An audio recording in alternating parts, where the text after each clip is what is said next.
ओम नमो भगवते वासुदेवाय। ओम नमो भगवते वासुदेवाय। ओम नमो भगवते वासुदेवाय। नारायणं नमस्कृत्यं नरं चैव नरोत्तमं देवीं सरस्वतीं व्यासं ततो जयमुदीरये। अष्टप्रायेषु भद्रेषु नित्यभागवत सेवया भागवते उत्तमश्लोके भक्तिर्भवति नैष्टिकी। Hare Krishna, welcome to the discussion of Srimad Bhagavatam. Now we are discussing Canto 1, Chapter 16, how Parshit Maharaj received the age of Kali. In this chapter, the rule of Parshit Maharaj is described.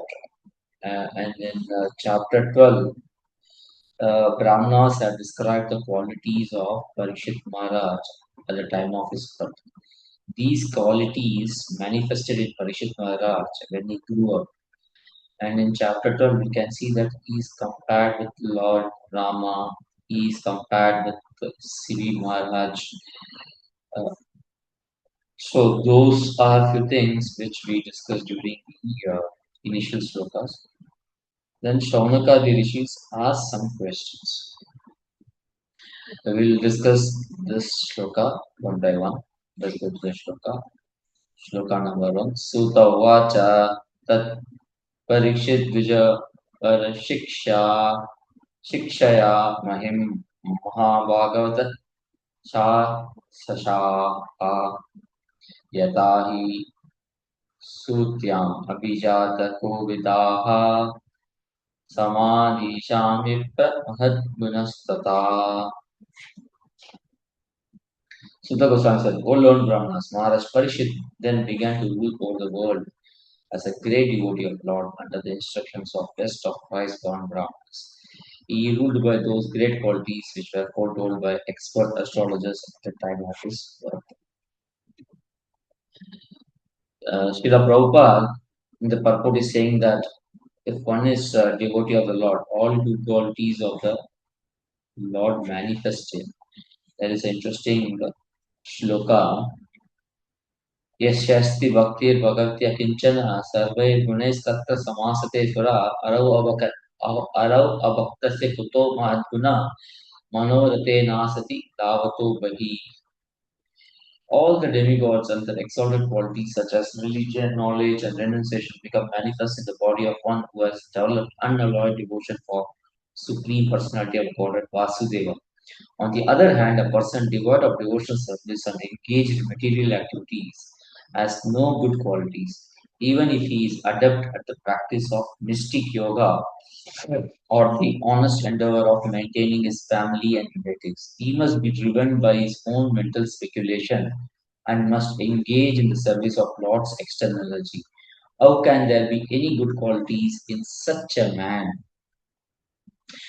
Therefore, Parikshit Maharaj, being devotee of the Lord, has all good qualities. One important point mentioned about Parikshit Maharaj is that he is always dependent on the advice of uh, instructions of the best of the wise-born Brahmanas.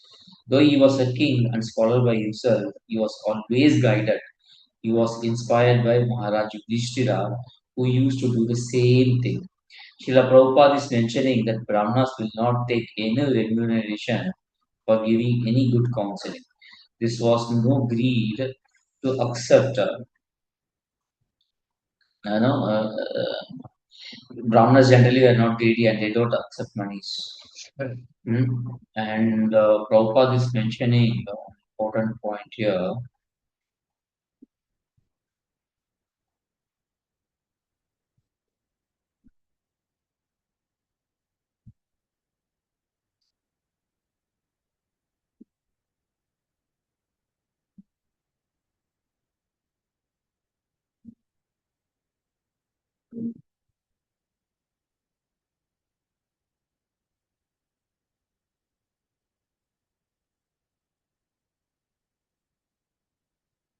The state would get best advice without expenditure. They were themselves Samadarshi equal to everyone, both man and animal. They would not advise the king to give protection to man and instead to kill poor animals. Such council members were not fools or representatives to compose a fool's paradise. They were all self-realized souls, and they knew perfectly well how all living beings in the state would be happy, both in this life and in the next. They were not concerned with hedonistic philosophy of eat, drink, be merry, and enjoy. They were philosophers in the real sense, and they knew well the mission of human life. These Brahmanas were not exploited by the state, but were respected and served by the king and the state. This is pure selfless exchange between king and Brahmanas for the welfare of the citizens. This will ensure happiness among the citizens. Go to next shloka. स उत्तरस्य तनयाम् उपयेम इरापतिं जनमे जयादिं चतुरस्दशाहम् उत्पादयत सुतान्. King Parishit married the daughter of King Uttara, uh, and we got four sons headed by Maharaj Janame Jaya. So this verse is talking about the marriage of Janame Jaya. If you go to next sloka. अजाहरस्वमेधां श्रेन् गङ्गायां भूरि दक्षिणान् सर्वदतां गुरुं कृत्वा देव यत्राक्षि गोचराः. These verses, Maharaj Parishit, after having selected Kripacharya for guidance as his spiritual master, performed three or sacrifices on the bank of Ganges. These were executed with self-sufficient rewards for the attendants, and at these sacrifices, even common man could see demigods. This verse specifically talks about sacrifices. Srila Prabhupada is mentioning about interplanetary travel in this specific verse. When there were able kings like Parishit Maharaj on earth, even demigods used to visit earth, and they were visible to the eyes of common men. But now it is not there. If we see Prabhupada is writing, even for a king like Maharaj Parishit, there was a need of a spiritual master for guidance. Without such guidance, one cannot make progress in spiritual life. The spiritual master must be bona fide, and one who wants to have self-realization must approach and take shelter of bona fide spiritual master to achieve real success. Guidance of spiritual master is required at all time. For Brahmaji, Lord was Guru. For Parikshit Maharaj, initial Guru was Kripacharya, and then later it was Sukadeva Goswami. For Vedavyas, it was Narada. When Lord incarnate, he accepts Gurus. Lord Rama accepted Vashishta and Vishwamitra as his Gurus. Krishna accepted Santipani Muni as his teacher. So spiritual teacher is essential for everyone. निज ग्रह उजस वीराः वीरः कलिं दिग्विजये क्वचित् नृपालिङ्गधरं शूद्रं गणताङ्गो मिथुनं पदा.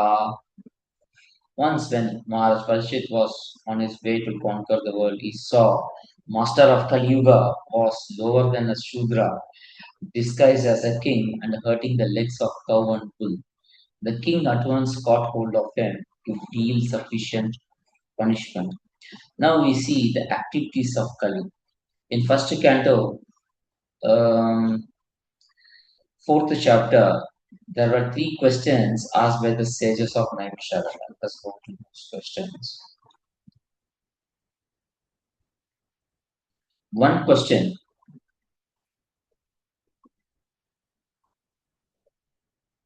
was when and where, how, on whose inspiration did Vyasadeva compile Srimad Bhagavatam?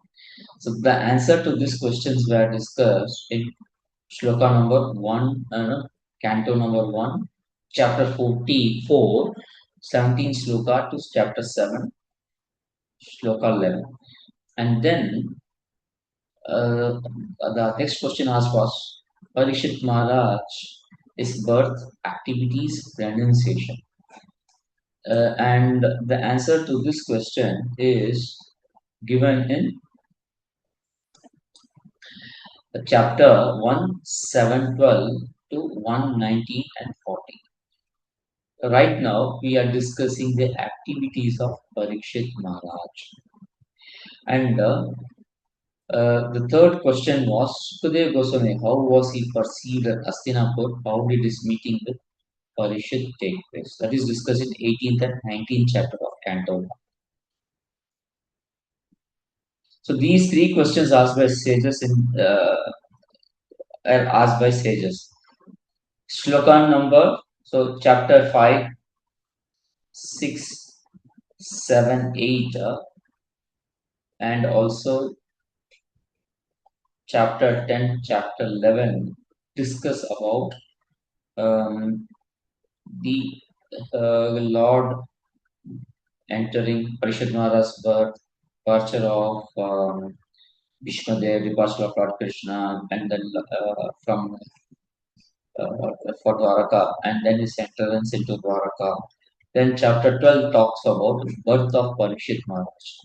Then chapter 13, 14 discuss about Dhritarashtra and disappearance of Lord Krishna. Then once again, Pandavas retire time. Now 13, 14 and 15 are converging on the point where Suta Goswami can start describing the activities of Parishit Maharaj. Chapter 12 talks about birth of Parishit Maharaj. Then the activities of Dhritarashtra Pandava and Krishna is described so that we can now converge on activities of Parishit Maharaj. So when we start discussing the activities of Parishit Maharaj, first thing that comes is how did Parishit Maharaj receive the age of Kali? Now the main activity is to chastise Kali. Why was Parishit Maharaj going out to conquer the world? He does not have any intention of self-aggrandizement. He did not want to pull himself as a big man. He already was a big man. All other kings are already his subordinates. His purpose of going out was to check out how the activities are going in terms of a godly state. So he is checking whether his state is a godly state. Now, the purpose of kings going out to conquer the world is not for self-aggrandizement. Maharaj Parishit went out to conquer the world after his ascendance to throne. But this was not for the purpose of aggression of other states. He was the emperor of the world, and all states were already under his regime. His purpose in going out was to see how things were going in terms of godly state. The king, being representative of Lord, has to execute the will of the Lord godly. Just like a teacher or a principal will go out on for rounds in a school to check what is happening, whether teachers and students are following the rules or not. Is the administration okay or not? Same way, Parishit Maharaj also is going around the state to check if the citizens are all following the rules or not. Then Srila Prabhupada is writing, human civilization means to advance the cause of Brahminical culture and to maintain it, cow protection is essential. There is a miracle in milk for it contains all necessary Western vitamins to sustain human physiological conditions for higher achievements. For the welfare of human civilization, two important things are required. One is cow protection and protection of Brahmanas. Sutta Goswami just to summarize the activity of Parishit Maharaj in this verse only. The sages of Naimisaranya are not satisfied with this explanation. They say that one point in your description of activities is very intriguing. Though you have summarized the activities, one controversy is yet to be explained. The miscreant who tortures a bull or a cow needs to be killed immediately without any questions asked. So the sages are thinking why Parishit Maharaj did not kill Kali but only punished him. That results in the next question. Shaunaka Vacha Kashyaheta Nijagaha Kalim Digbaje Nirdeva Chinnadra Sudra Kosau को असौगाम्यं पदाहनात् तत्कथयतां महाभागा यदि Krishna कथाश्रयम्. Shaunaka Rishi inquired, why did Maharaj Parikshit simply punish him since he was the lowest of Shudras, having dressed as a king and having struck a cow on his leg? Please describe all these incidents if they relate to the topics of Lord Krishna.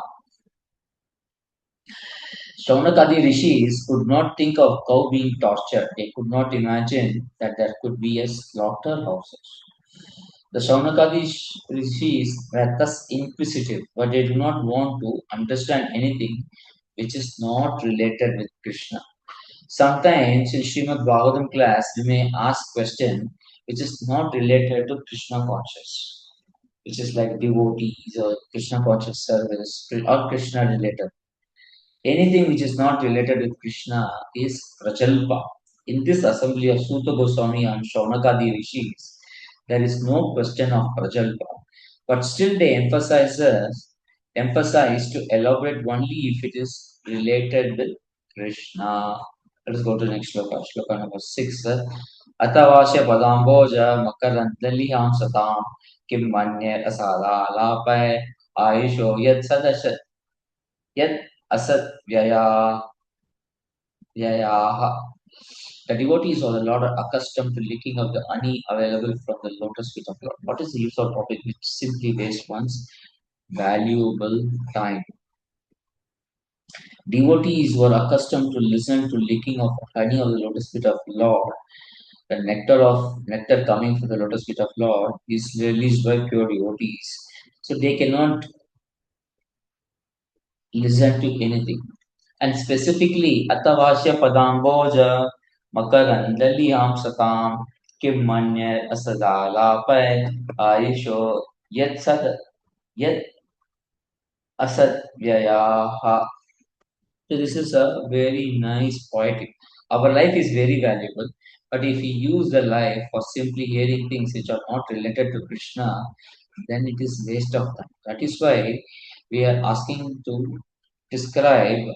Saunakadi rishis are asking to reply only when the topics inquired about this cow being heard, only if it is related with Krishna.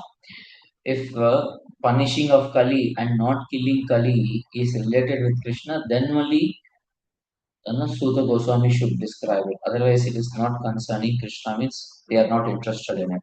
Lord Krishna and his devotees are both on the transcendental plane. Therefore, topics of Lord Krishna and his pure devotees are equally good.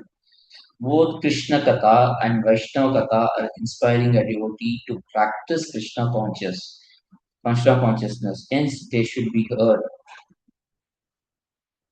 There is no need to eradicate politics, economics, sociology, etc., which are mundane to mundaneness. The pure devotee who is actually related with the Lord, such mundane things are transcendental if dovetailed with Lord or with this pure devotee.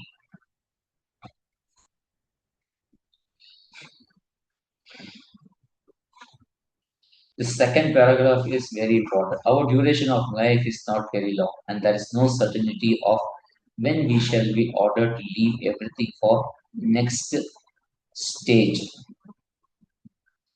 Thus, it is our duty to see that not a moment of life is wasted in topics which are not related to Krishna. Any topic, however pleasant, is not worth hearing if it is devoid of its relationship to Krishna. Then the third paragraph is focused on Lord's lotus feet. Why the Lord's lotus feet is called as lotus feet? The spiritual planet Goloka Vrindavana, the eternal abode of Krishna, is shaped like a oval of lotus flower. Even when the Lord descends to any one of the mundane planets, he does so by manifesting his own abode as it is. Thus, his feet remains always on the same big bowl of lotus flower. His feet are also as beautiful as lotus flower. Therefore, it is said that Lord Krishna has lotus feet. And there is a very interesting shloka on this topic. Nama Pankaja Nabaya, Nama Pankaja Maline, Namo Pankajamitraya Namaste Pankajankare. This is taken from Queen Kunti's prayers. My respectful obeisances are unto you, O Lord, whose abdomen is marked with a depression like lotus flower, who are always decorated with garlands of lotus flower, whose glance is as full as lotus, and whose feet are engraved with lotuses. Then there is one more shloka. Ennavajanti ago विदुरचनानुवादात् जन्वन्ति ये अन्यविषया कुकथामत्यग्नि यस्तुश्रुत अत भगैर्निर्वेद अतः सारास् तां तां क्षिपन्ति अश्रनेषु तमाशु हन्ता. It is very much regrettable that unfortunate people do not discuss the description of Vaikuntha planets, but engage in topics which are unworthy to hear and which bewilder one's intelligence. Those who give up the topics of Vaikuntha and take to talk of material world are thrown into darkest region of ignorance.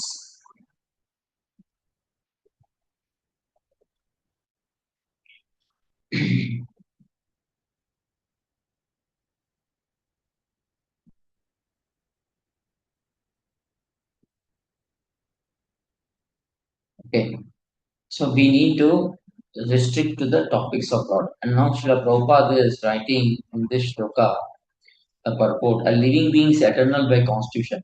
He is, so to speak, the whirlpool of birth and death due to his contact with material energy.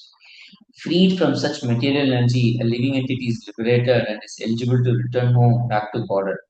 Those who want to live forever without changing their material bodies should not waste valuable time with the topics other than those relating with Lord Krishna and his devotees.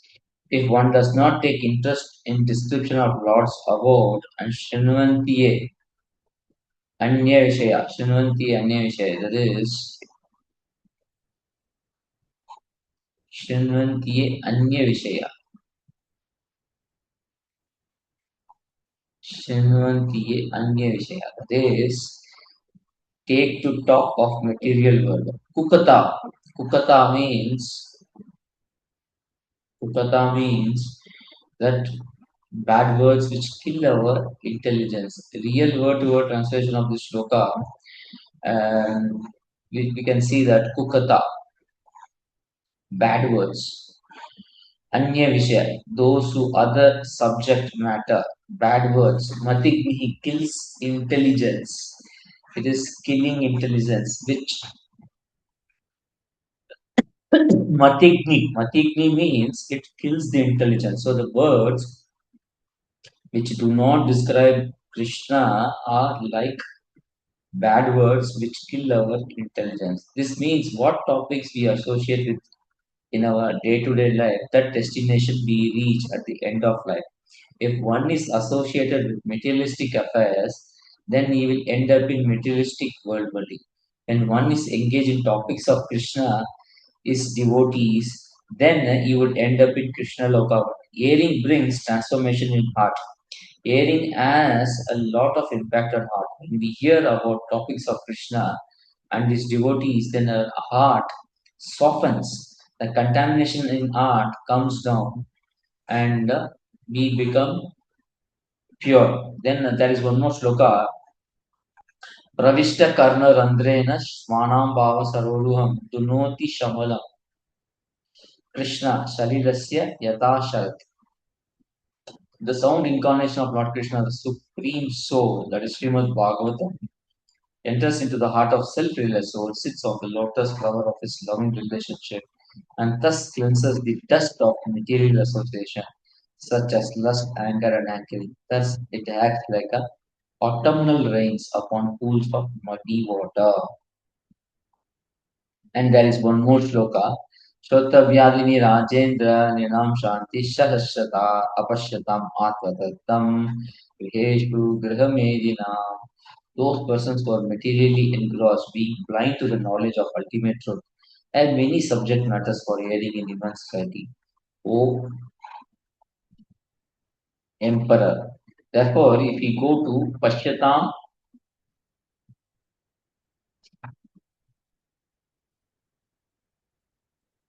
Pashyatam Atmatattvam.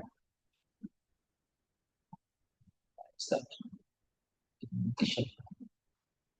Pashyatam Atmatattva. Apashyatam Atmatattva means one who does not, who is blind to the knowledge of self or the ultimate truth. There is a good shloka in Chaitanya Charitamrita also. Jivera Swarupaya Krishnera Nityadasa Krishnera Tatastha Shakti Veda Aveda Prakasha Suryamsha Kirana Yaiche Agni Jwala Chaya Sabhaviki Krishnera Tena Prakara Shakti Aya. It is the living entity is constituted to be eternal servant of Krishna because he is the marginal energy of Krishna and a manifestation simultaneously, one with and different from the Lord, like a molecular particle of sunshine or fire. Krishna has three varieties of energy. His eternal position is to be servant. Our eternal position is to be servant of Krishna. But if we are not hearing this at all, then we do not get interest in topics of Krishna, and thus we get buried in other topics. This results in our bewilderment and illusion. And there are thousands of topics which can put us in bewilderment and illusion. Therefore, devotee focuses only on topics of Krishna. Let us go to sloka number 7 and 8.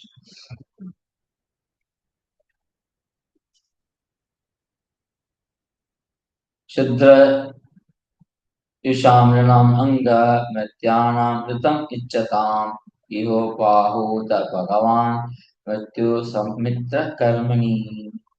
O Sutta Goswami, there are those amongst men who desire freedom from death and get eternal life.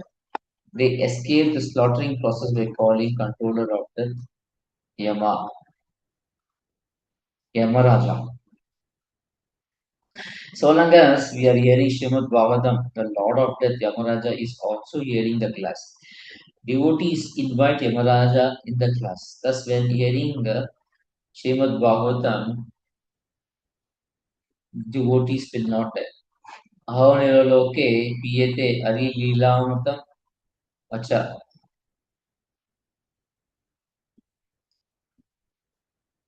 So, Ari Leelamrita, we need to drink the nectar of Krishna Katha. So, Krishna Katha is that nectar which attracts the Lord of Death and we can avoid that. The sweetness of these two verses is that, okay, let us the others sloka is also very nice. Na kaschin mriyate tavad yavan asta ihantakah etad artam hi bhagavan ahuttam param rishibhi niraloki piyeta hari leelamritam machaha. As long as Yamaraja, who causes everyone's death, is present here, no one shall beat with it. The great sages have united the control of death. Yamaraja is representative of the law. Living beings who are under his grip should take advantage by hearing the deathless nectar form of this narration of transcendental pastime of Krishna. The sweetness of these two verses is that devotees hear Krishna Katha, they invoke the presence of Krishna in the form of sound vibration. Krishna also wants to hear his own Katha, so he is also personally present. This Krishna Katha is inter universally attractive. Hence, the Lord of Universe is also present to hear this Katha. Now, there is a very interesting shloka. Naham tishtami vaikunte yoginam hridayeshva tatra tishtami narada yatra gayanti mad bhaktaha. I am not in Vaikuntha nor in the hearts of yogis. I am remain where my devotees engage in glorifying my activities. It is to be understood the supreme personality of God does not leave the company of devotees. So Lord of spiritual world and Lord of death, both are sitting when we recite Srimad Bhagavatam. This means by discussion on topics of Krishna, we bring Supreme Lord to material world and avoid death. When Rohini Mata was explaining the pastimes of Lord upon hearing it became Jagannath. So it is so attractive.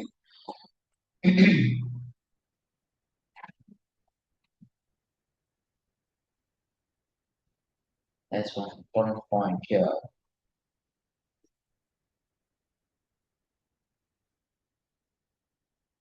Prabhupada is writing what to speak of stopping that no one can enhance the short period of life even by fraction of moment. The only hope of suspending cruel slaughtering process of Yamaraja is to call him to hear and chant the holy name of Lord. The best way of avoiding that is to conduct some Kirtan festival. Yamaraja would come participate in it. Therefore, we should conduct Sankirtan festival and invite Yamaraja. This is the only way to avoid that. He would personally come to participate in Sankirtan as a devotees. He would not send his Yamudutas to cause death of people who are participating in Sankirtana. In the sixth canto, there is an interesting shloka. ते देवसिद्ध परिगीत पवित्र गाता ऐसा दव दशो भगवत पन्ना तानो पसीदत अरे कदा अभिगुप्तान नैषाम वयम न च वया प्रभवान Madande. My dear servants, please do not approach such devotees, for they are fully surrendered to the lotus feet of Supreme Personality of Godhead. They are equal to everyone, and their narrations are sung by demigods and the inhabitants of Siddhaloka. Please do not even go near them. They are always protected by club of Supreme Personality of Godhead, and therefore Lord Brahma and I, even the time factor, are not competent to chastise them. There is no question of any aging, as there is no impact of time. Further, Yamaraja come close to them, therefore there is a question of death approaching them. Cannot come close to them, therefore there is no way death can approach it. Thus, the devotees, by discussing about Krishna Katha, avoid death by bringing spiritual world down to this material world. Therefore, we should engage in Nama Sankirtan. There is one interesting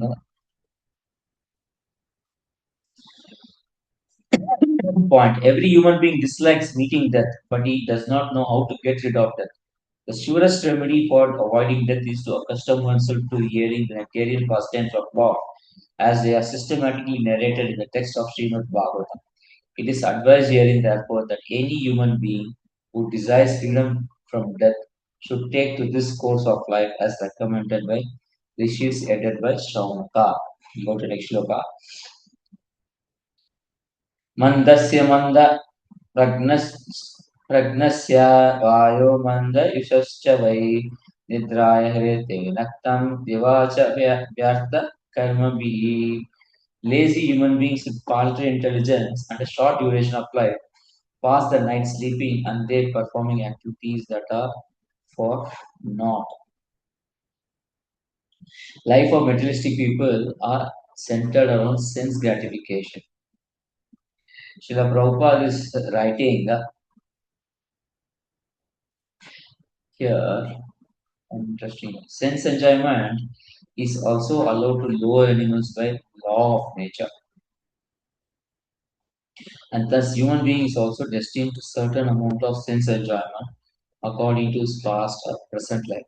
But one should not definitely try to understand that sense enjoyment is not the one should definitely try to understand that sense enjoyment is not the ultimate goal of human life.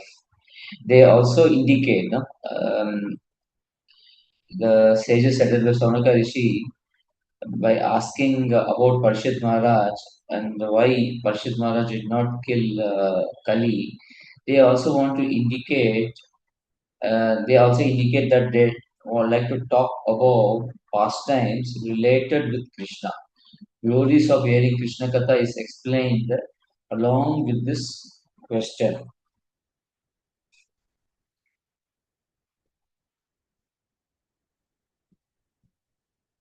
So, killing of Kali is related with Krishna.